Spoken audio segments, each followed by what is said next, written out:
Tidak ada suami yang sempurna, tidak ada istri yang sempurna. Jadi kalau nanti yang paling berbahaya itu kan adalah bisikan-bisikan sebelah.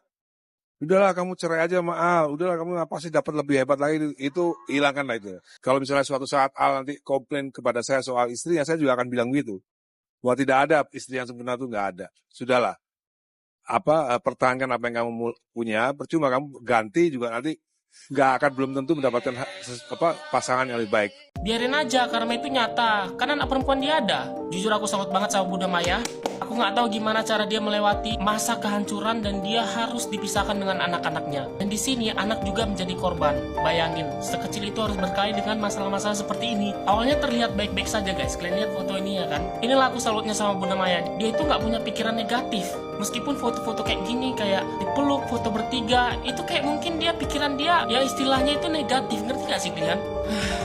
Kadang aku nggak setuju juga kalau anak itu disalahkan, ngerti nggak sih? Dia itu nggak minta dilahirkan, dia itu nggak tahu apa-apa, dan dia harus disangkut pautkan dengan hal-hal seperti ini. Tapi memang karma itu nyata, ngerti nggak sih kalian? Biarin aja, karma itu nyata. Kan anak perempuan dia ada. Itulah kata netizen. Kalau dibilang sakit jadi Bunda Maya, memang sakit guys. Dia pengen keluarga yang utuh, anak-anaknya ikut bahagia. Tapi pada akhir ceritanya ya seperti ini. Padahal awalnya kalian bisa lihat baik-baik aja, nggak ada pikiran negatif segala macam. Dan kalau dilihat dari kisah pertemuan mereka ini, Bunda Maya ini tulus banget loh. Yang tadinya Mbak Wulan penyanyi kafe diangkat jadi artis, itu apa nggak hal yang mengangkat derajat Mbak Wulan? Tapi ya udah, kayak mana lagi? Jadi menurut kalian kayak mana? Apa yang bisa kalian ambil dari kisahnya Mbak Maya ini? Ahmad Dhani akhirnya buka suara dengan nada tegas setelah muncul tuduhan bahwa ia meminta dana resepsi pernikahan Al-Ghazali dari Irwan Musri. Isu ini memicu reaksi publik, terlebih setelah Maya Estianty juga angkat bicara. Maya memberikan pernyataan tajam yang sekaligus menegaskan batas dan sikapnya dalam polemik ini. Perseteruan lama mereka pun kembali mencuat dan jadi sorotan, menambah panas hubungan yang tak kunjung reda. Kita belajar jadi manusia dari Maya Estianty. Kemarin kita sama-sama ngelihat kemeriahan dari pernikahan Al-Ghazali. Tapi bukan itu yang gue bahas.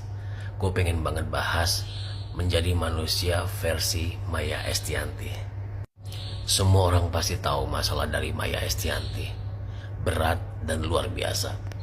Tapi Maya Estianty bisa nyelesain masalahnya dengan sangat cantik sekali. Maya Estianty gak pernah ngilang dari entertainment. Padahal ini dunia yang bikin dia terluka. Dengan berjalannya waktu, dia nunjukin bahwa dia yang paling baik dan terbaik. Glow up dan grow up. Luar biasa. Jadi kalau kita ada masalah, jangan pernah kabur. Biar waktu yang menentukan dan membuktikan. Oke? Guys, lagi viral banget soal Safia Ahmad yang bikin story buat balas hujatan netizen di Instagramnya. Jadi dia tuh posting surat Al-Hujurat ayat 12 yang intinya itu adalah larangan untuk berprasangka buruk. Jadi ceritanya banyak banget netizen yang menghujat Mulan Jamila karena udah ngerebut Ahmad Dhani dari Maya Estianty. Bahkan sampai mereka punya anak dua guys, yaitu Safia dan Ali. Terus puncaknya pas di nikahan Al dan Alisa kemarin, si Mulan itu selalu ada di semua acara. Netizen kan pada komen ya, yang intinya adalah harusnya Mulan itu sadar diri, nggak usah ada di acara tersebut. Sampai si Safia sendiri tuh dihujat banyak banget sama netizen. Kayak komen ini nih, slide 4 bakat bundik dari mamanya. Terus dia juga dikatain anak haram dong. Sumpah, walaupun gue tuh gak respect sama kelakuan Mulan dan Ahmad Dhani, tapi kasihan banget boy gue sama si Safia. Di umur segitu tuh udah dihujat parah-parahan, padahal dia tuh gak tahu apa-apa. Gue sama teman-teman online di Party Chat Pop pas bahas hal ini tuh concern banget sama mental health-nya si Safia ini. Gimana guys pendapat kalian soal hal ini? Tulis ya jawabannya di kolom komentar. Biar nggak kelihatan dua.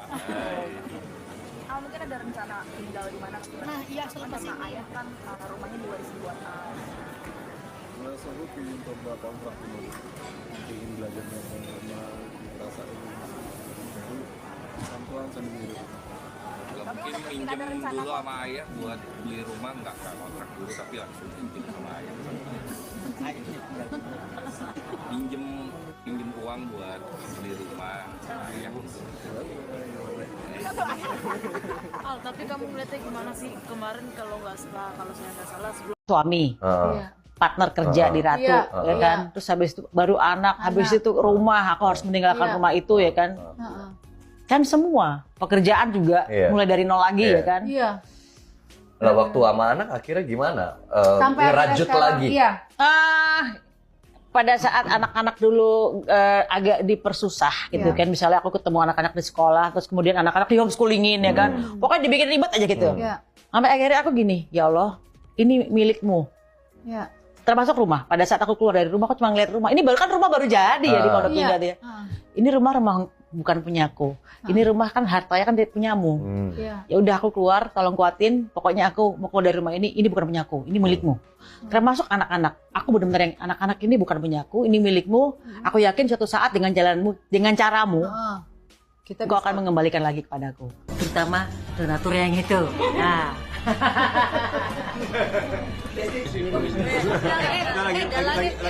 Donaturnya lewat. Belum mantan itu donaturnya sponsor. Wah, ini sugar daddy-nya datang. Donaturnya datang saya. Sugar daddy. Sponsor utama saya. Banyak yang mengirimkan video ke saya mengenai ini nih. Nah, dia itu Safea, anaknya Wulan Jamila dengan Ahmad Dhani, guys. Bagaimana menurut kalian? Kasian atau gimana? Tetap pasti kasian dong. Karena ini adalah dia beban mental sampai kapanpun karena ulah dari kedua orang tuanya. Nah, walaupun katanya ibunya bukan pelakor, katanya gitu ya. Namun sudah stigma orang bahwa hal itu sudah tertanam di dalam diri Wulan. Nah, kasian kan?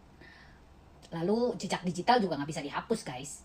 Makanya sekarang ini kan banyak banget tuh video-video lama bermunculan lagi. Bener nggak? Dengan statementnya Al pada saat diwawancara, bagaimana dia perihnya mengenai pertengkaran dan perselingkuhan orang tuanya waktu itu gitu ya. Sampai akhirnya katanya yang Bunda Maya tidak dibolehkan datang ke rumah, yang akhirnya pada saat Al ulang tahun dia harus manjat pagar dan sebagainya. Aduh guys, itu jejak digital. Itu memang serem banget gitu ya. Makanya kita nih sebagai manusia harus baik-baik dan jangan menorehkan apapun di dalam sosial media. Karena ini adalah bagian dari pekerjaan juga loh guys. Pada saat nanti kamu tertoreh di dalam sosial media hal yang jelek-jelek, maka ini menjadi track record negatif pada saat penerimaan pekerjaan guys. Nah, seperti saya nih, kalau rekrutmen orang, saya lihat dulu nih jejak digitalnya nih. Saya lihat dulu nih media sosialnya nih. Nah, jadi hati-hati. Kalau kamu mau berbuat jahat sama orang, berpikirlah dahulu. Oke? Jangan sampai sosial media kita malah justru akan memperburuk hidup kamu. Karena kamu nggak bisa bekerja. Karena sekarang perusahaan-perusahaan itu melihat track record kamu secara kepribadiannya. Jadi kepribadiannya bukan cuma lihat secara umum, secara kasat mata, namun dia melihat bagaimana di balik layar kantor gitu loh. Jadi di balik layar perusahaan gitu, kamu itu ngapain aja gitu loh. Kamu tuh berbuat apa? Kamu tuh melakukan apa? Nah kayak gitu-gitu loh guys. Itu sebagai penilaian guys sekarang ini. Karena sekarang ini sudah menjadi era globalisasi dan digitalisasi. Maka siapapun langkahnya dari orang yang meng-hire nih ke perusahaan, itu akan jadi penilaian. Oke guys? Jadi untuk Safea, kembali lagi ya. Kamu sekarang harus berpikir positif aja. Karena bagaimanapun buruknya orang tua kamu adalah orang tuamu. Jadi tidak bisa kamu melihat dari pandangan orang lain gitu loh. Walaupun misalkan kamu merasa bahwa kamu kan udah pinter dong, udah gede dong, jejak digital kan pasti kamu juga bisa melihat dan membaca. Itu udah pasti. Jadi tinggal memilih bagaimana mindset kamu yang ada di dalam diri kamu. Oleh karena itu, lebih baik kalau saran saya, ya sudah, sekolah di luar negeri dan tinggal di luar negeri supaya perkembangan jiwa kamu mungkin tidak akan dihujat oleh orang-orang yang ada di Indonesia seperti itu. Karena bagaimanapun juga baiknya kamu tetap akan terbawa dengan siapa dia gitu loh. Siapa orang tuanya. Nah, seperti itu. Itulah orang Indonesia. Karena culture orang Indonesia masih tetap dia melihat bibit bebet bobot. Seperti itu guys. Oke, Safea, mudah-mudahan kamu tetap tegar ya. Walaupun kamu merasa bahwa kamu adalah orang yang mungkin tidak beruntung dalam hal ini, namun bagaimanapun mereka adalah kedua orang tua kamu. Oke, salam Lita Gading. Ahmad Dhani kali ini berikan nasihat menyentuh untuk Al-Ghazali setelah menikah. Netizen malah salpok kayak lagi curhat. Wulan dan Mila tertuduh malu dalam momen haru di acara pernikahan Al-Ghazali dan Alisa Dagusi. Perhatian publik tiba-tiba tertuju pada momen yang tak disangka-sangka, di mana sang ayah musisi kontroversial Ahmad Dhani memberikan nasihat kepada putra sulungnya yang kini resmi menjadi seorang suami. Namun alih-alih terdengar seperti pesan biasa dari seorang ayah, netizen justru menilai ucapan Dhani ini seperti menyimpan curhatan pribadi. Dengan suara tegas namun penuh makna, Ahmad Dhani berkata di hadapan para tamu dan keluarga awak media. Ucapan tersebut serentak memicu reaksi beragam di media sosial. Banyak yang merasa tersentuh, tapi tidak sedikit pula menilai bahwa kata-kata Dhani terasa seperti menyindir diri sendiri, bahkan mencerminkan pengalaman pribadinya di masa lalu.